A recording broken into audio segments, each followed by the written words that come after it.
This was the scene over the Holy Roman Empire during the early morning hours of the 14th of April, way back in 1561, according to some witnesses. They describe what sounds like an alien battle straight out of Star Wars. At first, there appeared in the middle of the sun two blood-red semicircular arcs, just like the moon in its last quarter, and in the sun above and below and on both sides. The color was blood. There stood a round ball of partly dull, partly black, fairest color. Likewise, there stood on both sides and as a torus about the sun, such blood-red ones, and other balls in large number, about 3 in a line and 4 in a square, also some alone. In between these globes, there were visible a few blood-red crosses, between which there were blood-red stripes, becoming thicker to the rear, and in the front malleable, like the rods of reed grass, which were intermingled among them 2 big rods, one on the right, the other to the left. And within the small and big rods, there were 3, also 4 and more globes. These all started to fight among themselves. Now, if we really did have extraterrestrial visitors, we would surely have widespread knowledge about them, especially considering the interstellar war story, and that they apparently don't mind making a big spectacle in front of us, right? Well, in regards to this, I would direct you to Dr. Michio Kaku. How come they don't visit us? Why don't they land on the White House lawn, announce their presence, and give us their technology?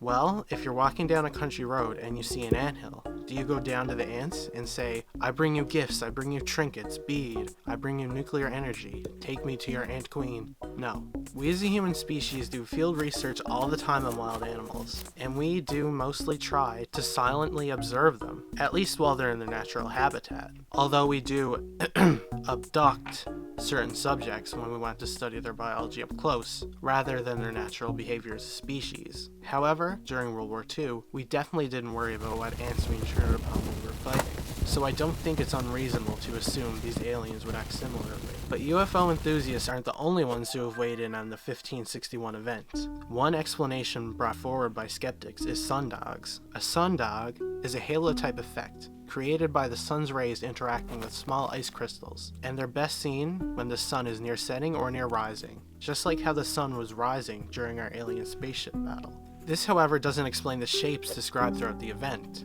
nor does it explain the appearance of a battle. There's also this, and when the conflict in and again out of the sun was most intense, they became fatigued to such an extent that they all fell from the sun down upon the earth, as if they all burned, and they then wasted away on the earth with immense smoke. After all this, there was something like a black spear, very long and thick, sighted. The shaft pointed to the east, the point pointed west. And let's be honest, it's hard to imagine anyone seeing this simple halo effect and interpreting it as an alien battle. But was this the earliest UFO sighting? No, not by a long shot. There were numerous sightings reported throughout ancient Rome and ancient Greece. These UFOs are generally described as bright lights, sometimes resembling a meteorite, and none coming close in scale to the Nuremberg incident. The earliest sighting I could find dated as far back as 1440 BC, back in ancient Egypt, the account of which describes, in my interpretation, a fiery disk, which appeared to be about 1 rod in both length and width, with 1 rod being 52.5 meters, 172 feet, or just under half a football field. And the writing says that the saucer was silent. After the passing of a few days, the saucers became numerous in the sky and were brighter than the sun. And on one evening, the saucers began rising higher and fish began falling from the sky.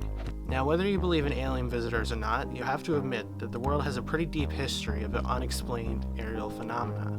It's easy to dismiss them as people lying or as earlier civilizations not knowing what they're seeing, but these days, most of us have at least 2 cameras on us at all times.